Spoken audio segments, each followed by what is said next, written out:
نحمده ونصلي على رسوله الكريم اما بعد فاعوذ بالله من الشيطان الرجيم بسم الله الرحمن الرحيم رب اشرح لي صدري ويسر لي امري واحلل عقدة من لساني يفقهوا قولي. چلے سب مل کے سورۃ فاتحہ پڑھتے ہیں. اعوذ باللہ من الشیطان الرجیم بسم اللہ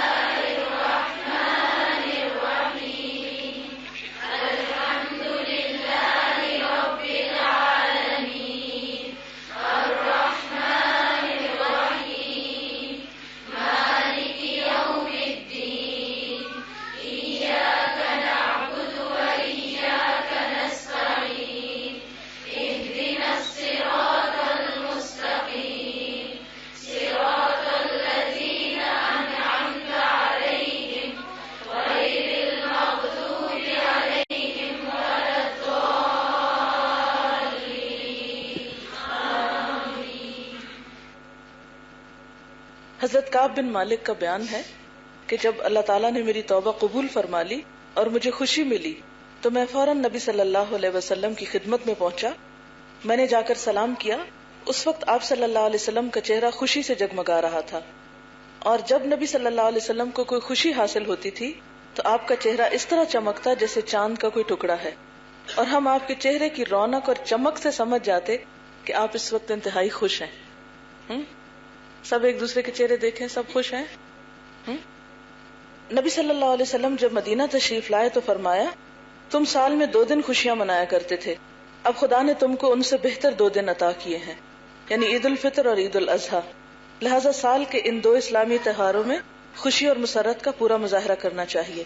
کھلی طبیعت سے کچھ تفریحی مشاغل فطری انداز میں اختیار کیجیے. اس لیے ان 2 دنوں میں روزہ رکھنے کی ممانعت ہے. ٹھیک. بچوں کو موقع دیجیے کہ وہ جائز قسم کی تفریح اور کھیلوں سے جی بہلائیں اور کھل کر خوشی منائیں. بچے فطرت پر ہوتے ہیں نا، انہوں نے کسی سے نہیں پوچھا کیا کرنا کیا نہیں کرنا، وہ اپنا کام کر رہے ہیں خود ہی. حضرت عائشہ رضی اللہ تعالی عنہا کا بیان ہے کہ عید کا دن تھا. کچھ لونڈیاں بیٹھی اشعار گا رہی تھی جو جنگ بعث سے متعلق انصار نے کہے تھے. اسی دوران حضرت ابو بکر صدیق رضی اللہ تعالی عنہ تشریف لائے. بولے نبی صلی اللہ علیہ وسلم کے گھر میں یہ گانا بجانا؟ تو آپ نے فرمایا ابو بکر رہنے دو، ہر قوم کے لیے تہوار کا ایک دن ہوتا ہے اور آج ہماری عید کا دن ہے. اس کا کیا مطلب ہے کہ خوشی کے موقع پر تھوڑا بہت اگر کچھ ایسے سانگز پڑھ لیے جائیں جس میں کوئی خراب بات نہ ہو تو اس میں حرج نہیں ہے. خوشی منانے میں اسلامی ذوق اور مزاج اور اسلامی ہدایات اور آداب کا خیال رکھنا چاہیے. جب آپ کو کوئی خوشی حاصل ہو تو خوشی دینے والے کا شکر ادا کرنا چاہیے. خوشی کے ہیجان میں کوئی ایسا عمل یا رویہ اختیار نہیں کرنا چاہیے جو اسلامی مزاج سے میل نہ کھائے. مسرت کا اظہار کرنا چاہیے لیکن اعتدال کے ساتھ، ایسا نہیں کہ اس میں کوئی فخر اور غرور کی کیفیت ہو، کیونکہ قرآن پاک میں اللہ تعالیٰ فرماتے ہیں لا تفرحوا بما آتاکم واللہ لا يحب کل مختال فخور. ان نعمتوں کو پا کر اترانے نہ لگو جو اللہ نے تمہیں دی ہیں. اللہ تعالیٰ اترانے والے اور بڑائی جتانے والے کو پسند نہیں کرتا. تو اچھا یہ بتائیں کہ اترانا کیا ہوتا ہے، اس کا اظہار کیسے ہوتا ہے؟ مثلا چلنے بھی ہوتا ہے، اور کس سے ہوتا ہے؟ باتوں سے ہوتا ہے، اور کسی دوسرے سے بات نہیں کرتا. ٹھیک ہے. اچھا پھر اسی طرح یہ ہے کہ خوشی کے وقت میں بھی غافل نہیں ہونا چاہیے، یعنی ایسی خوشی نہیں منانی چاہیے جس سے غفلت آئے. پھر اسی طرح یہ ہے کہ اپنی خوشی میں دوسروں کو بھی شریک کرنا چاہیے. ٹھیک ہے نا. اچھا خوشی کے موقع پر صحابہ کرام جو تھے، ہر بستی میں ہر گلی کوچے میں تکبیر اور تحلیل کی آوازیں ہوتی تھی، یعنی تکبیریں پڑھی جاتی تھی. جیسے عید کے دن آپ دیکھتے ہیں کہ بہت ساری تکبیریں پڑھی جاتی ہیں. تو اس لیے انشاءاللہ تعالیٰ ابھی تھوڑی دیر میں تکبیریں بھی پڑھیں گے. حضرت ابو ہریرہ فرماتے ہیں کہ نبی صلی اللہ علیہ وسلم جب کسی کے نکاح پر اس کو مبارک دیتے تو یوں فرماتے بارک اللہ لک و بارک علیکما و جمع بینکما فی خیر.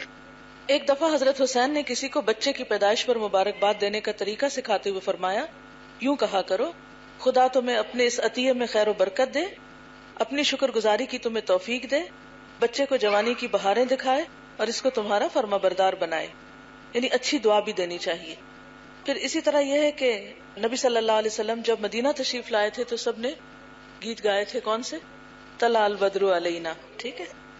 پھر اسی طرح یہ ہے کہ ایک بار نبی صلی اللہ علیہ وسلم کسی سفر سے مدینہ پہنچے تو آپ نے اونٹ یا گائے ذبح کر کے لوگوں کی دعوت فرمائی. پھر اسی طرح شادی بیاہ کے موقع پر بھی خوشی منانی چاہیے اور اس میں بھی دوسروں کو شریک کرنا چاہیے. نبی صلی اللہ علیہ وسلم نے کچھ اچھے گیت گانے اور دف بجانے کی بھی اجازت دی ہے. ٹھیک ہے، اس سے جذبات مسرت کی تسکین بھی مقصود ہے اور نکاح کا عام اعلان اور شہرت بھی.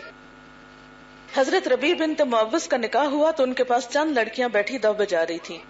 اپنے ان بزرگوں کی تعریف میں کچھ گا رہی تھی جو جنگ بدر میں شہید ہوئے تھے. ایک لڑکی نے ایک مصرع گایا: ہمارے درمیان ایسا نبی ہے جو کل ہونے والی بات کو جانتا ہے، آپ نے سنا تو فرمایا اس کو چھوڑ دو. وہی گاؤ جو پہلے گا رہی تھی. پھر اسی طرح یہ ہے کہ شادی بیاہ کی خوشی میں اپنی حیثیت اور وسعت کے مطابق اپنے رشتہ داروں اور دوستوں کو کچھ کھلانے پلانے کا بھی انتظام کیجیے.